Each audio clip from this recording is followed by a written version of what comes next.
Tuhan, kami bersyukur, kami mengaminkan bahwa firman Tuhanlah yang memberikan kehidupan bagi kami sehingga pertumbuhan kerohanian kami bisa terus bertumbuh di hadapan Tuhan. Tolong kami sehingga kami menjadi tanah yang subur, yang siap ditaburi oleh benih firman Tuhan. Mampukan hamba-Mu juga di dalam menyampaikannya. Terpujilah nama-Mu di dalam nama Tuhan Yesus. Kami berdoa. Amin. Silakan duduk saudara.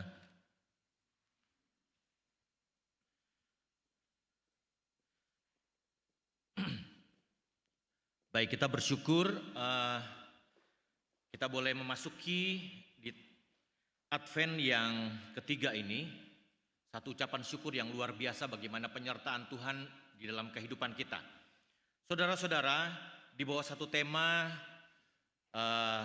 Christmas and Blessing, kita tahu bahwa banyak berkat-berkat yang Tuhan berikan di dalam kehidupan kita, di dalam memperingati Natal.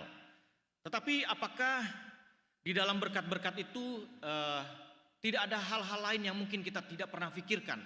Berkat-berkat lain yang Tuhan berikan di dalam kehidupan kita. Kita terkadang hanya seringkali melihat bahwa euforia Natal itu luar biasa ya, di dalam persiapan Natal, di dalam menghadapi Natal. Ada pohon Natal yang begitu besar, yang begitu indah ya. Dan kita tahu bahwa di seluruh dunia bahkan juga di mal-mal yang ada mempersiapkan juga pohon Natal yang begitu baik. Tidak salah saudara-saudara, tapi kita tahu bahwa hal-hal seperti itu terkadang menjadi fokus bagi kita, tetapi yang intinya di dalam kita menyambut Kristus sendiri bisa hilang saudara-saudara. Kesibukan-kesibukan sampai pada akhirnya membuat kita repot di rumah, membuat kue, sampai kue-kue kecil-kecil yang membuat kita ibu-ibu begadang ya. Bapak-bapak dan yang lain juga sibuk untuk mempersiapkannya. Makan keluarga, dan yang paling utama itu biasanya sale saudara-saudara ya. Bukan pisang sale. Mungkin agak kecil sedikit, agak dengung mic-nya. Itu terpancing untuk kita pada akhirnya kalau seandainya jalan ke mall, yang memancing kita pada akhirnya masuk ke dalamnya dan melihat dan bahkan membelinya saudara-saudara. Dan bahkan yang paling kadang-kadang membuat kita sedih adalah apa? Sinterklas yang membalikkan perhatian khususnya anak-anak, yang dari Tuhan Yesus malah melihat kepada Sinterklasnya dan kepada hadiahnya. Yang padahal toko ini tidak ada di dalam Alkitab saudara-saudara. Perhatian inilah yang pada akhirnya memalingkan perhatian kita dari Kristus. Anak-anak sibuk dengan acara-acara seperti itu. Mau datang ke gereja perayaan Natal, kalau nggak ada Sinterklasnya nggak mau datang saudara-saudara. Ya, inilah yang menjadi hal-hal yang menjadi satu identik ya bagi kita, pesona-pesona Natal yang mengalihkan perhatian kita. Pohon Natal yang paling termegah dan termahal saudara-saudara itu ada di daerah Kempinski, di salah satu hotel. 223 miliar pohon Natal itu. Miliar saudara-saudara. Karena apa? Manik-maniknya itu dari berlian. Itu dijaga security luar biasa dan polisi. Mungkin kalau hilang sedikit ya, satu aja luar biasa. Tapi itulah ya, akhirnya kesibukan itu memalingkan perhatian kita dari makna Natal yang sebenarnya. Satu kali waktu saya di Bali ada KKR Pak Stephen Tong ya. Stephen Tong bilang nih pohon Natal ini, dia tunjuk, dibilang pohon ini sudah mati, tidak menghasilkan buah, mahal pula katanya, buang-buang biaya. Saudara-saudara, memang tidak salah sebenarnya di dalam hal ini, tetapi Pak Stephen Tong bilang perhatiannya, maknanya bukan ini saudara-saudara. Berikutnya, euforia Natal seakan-akan mempersilahkan dunia untuk memuridkan dunia ini supaya terhisap oleh gegap gempita kemewahan, hedonisme, dan konsumerisme bertumbuh subur. Selanjutnya, bagaimana dengan gereja saudara-saudara? Bagaimana dengan gereja? Gereja sibuk dengan latihan-latihan ya, sampai berapa kali latihan. Persiapan drama dari tiap-tiap komisi, bidang yang ada. Dan bahkan latihan paduan suara, benar, baik, tidak salah. Tapi itulah yang menjadi satu kesibukan-kesibukan kita yang yang bisa memalingkan makna Natal sesungguhnya di dalam kehidupan kita. Rapat-rapat mempersiapkan yang ada. Bagaimana dengan gereja? Terkadang itu membuat orang Kristen sepanjang Desember akhirnya merasakan satu kelelahan. Satu kesibukan yang padahal kita tahu itu untuk Kristus dan untuk kemuliaan Kristus. Apa arti dekorasi, ornamen, tarian meriah dalam acara Natal tanpa Kristus yang utama di dalam hati umatnya? Saudara-saudara, kita akan melihat di dalam memasuki Advent yang ketiga ini. Berkat apa yang dapat kita temukan dalam peristiwa Natal? Berkat apa yang dapat kita lihat di dalam peristiwa Natal? Tiap-tiap tahun kita memasuki Natal dengan renungan-renungan yang ada. Saya ingin mengarahkan kita kepada satu pembacaan firman Tuhan. Masih tetap di dalam Lukas pasal yang pertama ya, dalam khotbah-khotbah sebelumnya. Kita lihat di ayat 72 dan 73. Lukas 1 ayat 72-73, untuk menunjukkan rahmatnya kepada nenek moyang kita dan mengingat akan perjanjiannya yang kudus, yaitu sumpah yang diucapkannya kepada Abraham, bapa leluhur kita, bahwa ia mengaruniai kita. Saudara-saudara, bagaimana sikap daripada tokoh Natal menyikapi berkat yang luar biasa di dalam satu perbuatan Tuhan di dalam kehidupannya. Kita lihat yang pertama, saudara-saudara. Yang pertama adalah memahami hal-hal yang mustahil menjadi mungkin. Tidak ada yang tidak mungkin bagi Tuhan, saudara-saudara. Ini diangkat dari kisah Sakaria. Ya, saudara-saudara, Sakaria adalah seorang imam. Seorang imam yang luar biasa. Dipakai Tuhan oleh karena kehidupan yang taat kepada Tuhan. Istrinya Elizabeth, bukan semua Elizabeth ya. Istrinya Elizabeth begitu juga taat kepada Tuhan, setia kepada Tuhan. Dan kalau kita melihat di sini, kehidupannya dikatakan taat dan setia kepada Tuhan. Namun di sini saudara-saudara, satu hal yang pada akhirnya menjadi satu buah bibir di dalam kehidupannya. Karena dia tidak mempunyai anak. Elizabeth mandul. Inilah yang pada akhirnya pada waktu itu ini menjadi satu buah bibir. Perbincangan. Satu waktu Sakaria melakukan satu tugasnya membakar ukupan. Masuk dalam satu ruang maha kudus yang tidak bisa banyak orang. Hanya seorang saja yang bisa masuk. Dia mendapat jadwal pelayanan di situ. Waktu dia masuk, saudara-saudara, dia masuk ke ruangan itu membakar satu ukupan kepada Tuhan. Malaikat bertemu dengan dia. Malaikat bertemu dengan dia. Hai Zakaria, doamu dikabulkan. Doamu dikabulkan. Nanti istrimu Elizabeth akan melahirkan anak laki-laki, hendaklah engkau menamai dia Yohanes. Dia akan dipenuhi oleh Roh Kudus dan banyak orang bertobat, berbalik kepada Tuhan di dalam pelayanannya oleh karena anakmu ini. Sakaria langsung bilang begini, bagaimana membuktikan bahwa memang peristiwa itu akan terjadi? Gabriel langsung bilang, kamu akan menjadi bisu sampai anakmu lahir. Saudara-saudara, kadang-kadang kita ini ingin menuntut satu janji Tuhan. Apa buktinya? Apa buktinya?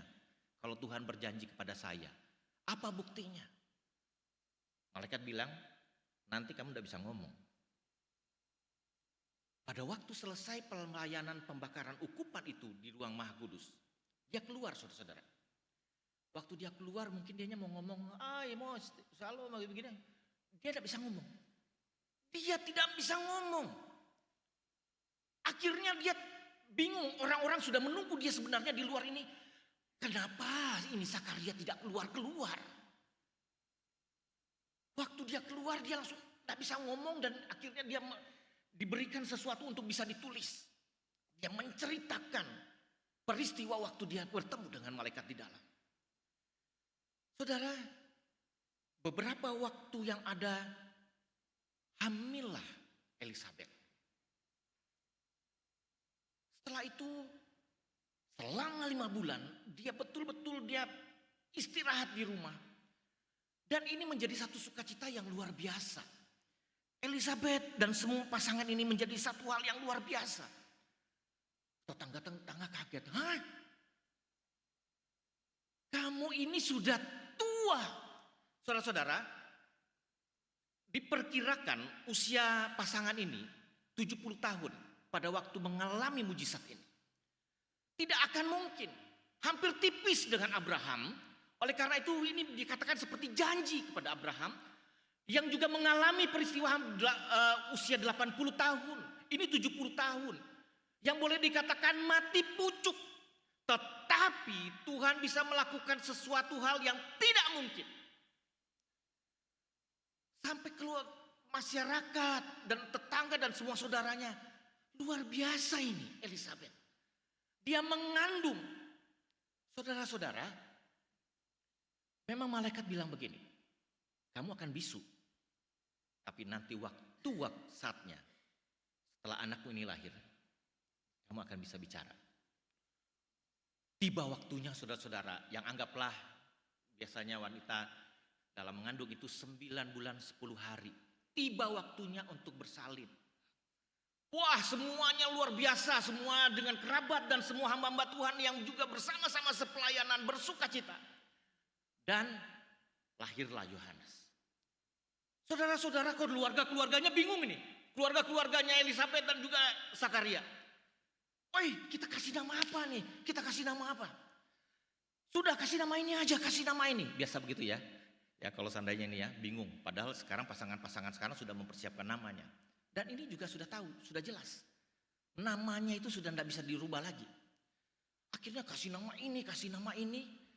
Baru si Elizabeth bilang begini. Kasih nama Yohanes. Keluarga langsung bingung. Hah? Di keluarga kita nggak ada yang namanya Yohanes. Ngapain kamu kasih nama itu? Coba kamu tanya sama Zakaria. Jaka. Sini kamu Zaka. Dia panggilnya Jaka mungkin ya. Sini. Baru dia datang. Dia tidak bisa ngomong, saudara-saudara. Dia belum bisa ngomong. Baru dia menuliskan nama anak itu di batu tulis. Yohanes. Semua yang melihat nama itu, mereka juga kaget. Dan saat itulah Zakaria langsung bisa berbicara. Akhirnya semua orang takjub dan mereka bertanya begini.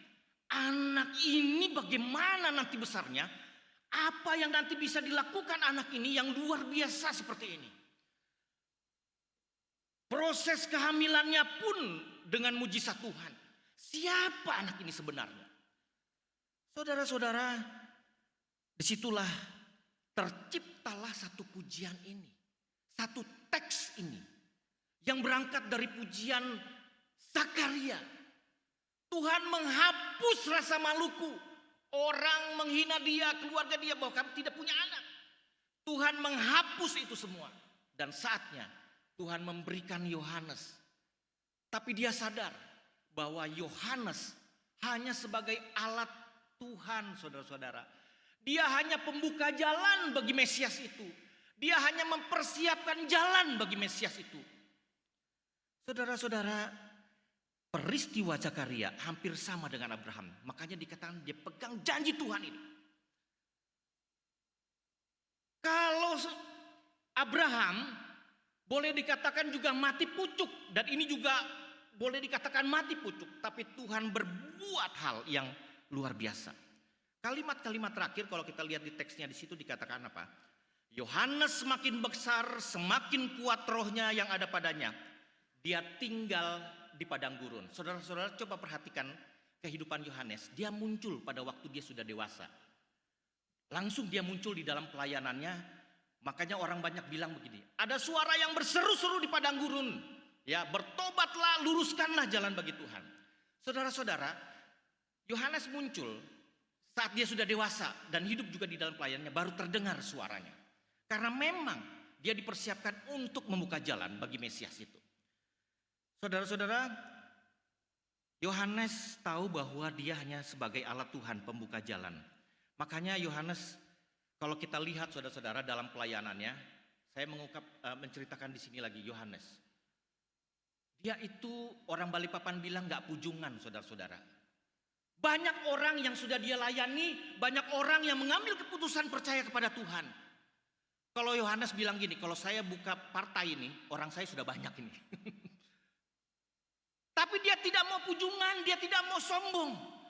Semuanya langsung dia alihkan semuanya kepada Tuhan. Makanya dia bilang gini, saya ini bukan Elia, saya bukan nabi. Saya hanya suara-suara yang berseru di padang gurun, bertobat Pak. Akhirnya dia melihat Yesus dan dia katakan begini, lihatlah sang Mesias. Yohanes tidak mengarahkan orang itu pandangannya kepada dia, supaya orang memuji dia, saya hebat, orang bertobat, semua hasil pelayanan saya. Tidak. Yohanes bilang, saya berikan hanya kepada dia. Saya cuma membaptis dengan air, tapi dia itu membaptis dengan api dan roh. Saudara-saudara, akhirnya waktu dia bertemu dengan Tuhan Yesus, Yohanes katakan begini, Tuhan, jangan saya membaptis kamu, kamu yang baptis saya. Yohanes, lakukanlah. Saudara-saudara, disinilah yang kita lihat bagaimana Yohanes sadar bahwa dia hanya alat Tuhan. Tidak ada sedikit pun yang dia harus banggakan dan sombongkan. Dalam peristiwa kelahirannya pun waktu itu Maria, waktu datang bertemu dengan Elizabeth ya waktu dia lagi mengandung. Shalom, salam sejahtera. Anaknya di dalam kandungan loncat-loncat, saudara-saudara. Akhirnya Elizabeth bilang begini, siapa engkau ibu Tuhanku yang mengunjungi aku? Saudara-saudara, ada dua hal yang saya lihat di sini yang luar biasa, yang tidak akan terjadi di dalam kehidupan manusia.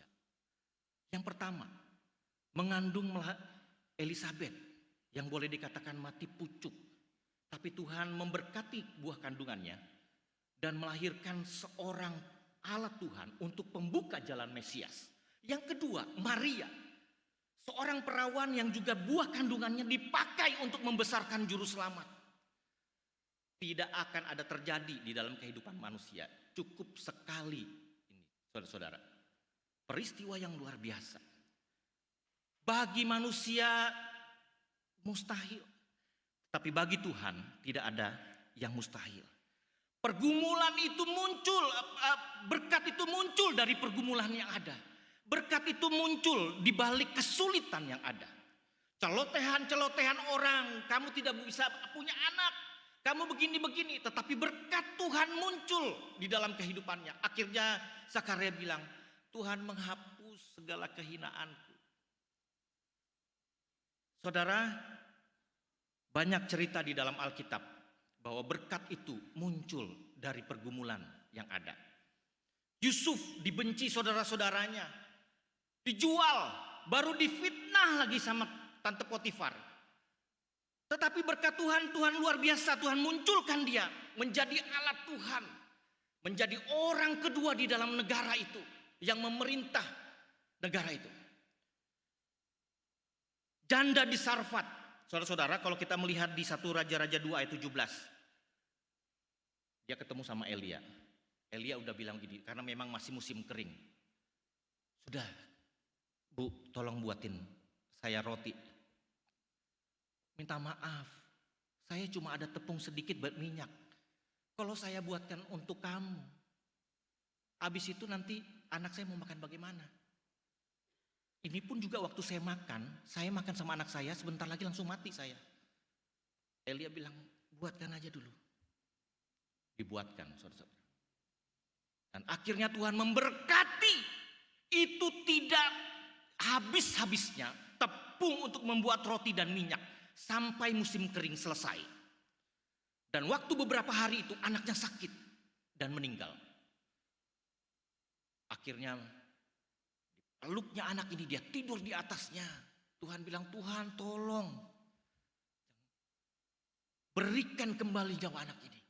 Akhirnya anak ini bangkit. Dan ibu ini katakan bilang ini, benar engkau adalah utusan Tuhan. Engkau nabi Tuhan. Di balik pergumulan yang ada berkat. Saudara-saudara, coba lihatlah, saya tidak tahu pergumulan saudara-saudara. Tapi lihatlah, kita tahu bahwa di dalam Natal ini ada berkat Tuhan yang kita tidak pernah sangka. Perbuatan Tuhan yang luar biasa di dalam kehidupan kita. Yang kita rasa-rasanya begini, kayaknya tidak mungkin deh. Kita kadang-kadang kalau berdoa kayaknya nanti mungkin Tuhan jawab dengan begini. Tapi cara Tuhan, saudara-saudara, tidak akan pernah bisa kita ketahui di dalam menjawab doa-doa kita. Cara Tuhan itu di luar nalar manusia. Cara Tuhan itu tidak akan mampu kita memahaminya. Yang kedua, saudara-saudara, berkat Tuhan di dalam kesederhanaan sebagai satu ekspresi daripada kedewasaan iman. Satu konsep kenosis yang kita tahu bahwa Allah merendahkan diri serendah-rendahnya untuk menanggung dosa kita. Dia Allah yang maha tinggi, mencipta langit dan bumi, turun serendah-rendahnya. Saudara-saudara, Yesus yang adalah Tuhan, Raja di atas segala raja, lahir di kandang binatang. Sekarang saya mau tanya juga, manusia biasa pun tidak akan mau di tempat itu. Manusia biasa pun tidak akan mau di tempat itu. Tapi dia mau datang serendah-rendahnya dalam hal ini. Dan kita tahu bahwa sampai dalam kematiannya pun yang begitu hina, yang disamakan dengan penjahat kelas berat, kelas kakap. Yohanes di dalam pelayanannya, dia tinggal di padang gurun, makan belalang dan madu. Saudara-saudara, saya belum pernah ke Israel. Saya hanya pernah mendengar dari orang yang pernah berkunjung ke sana. Belalang madu ini seperti jenis kacang-kacangan katanya yang ditunjukkan. Oh, berarti bukan belalang dan madu yang terpisah, tapi seperti jenis kacang-kacangan. Seperti itu, ya, yang dimakan oleh Yohanes. Tapi apapun itu, bagi saya Yohanes boleh dikatakan dia betul-betul hanya untuk mempersiapkan pelayanan kedatangan Mesias. Dalam kehidupan yang sederhana. Saudara-saudara, kesederhanaan itu relatif ya. Kadang-kadang masing-masing kita dalam melihat, dalam cara pandang kita relatif.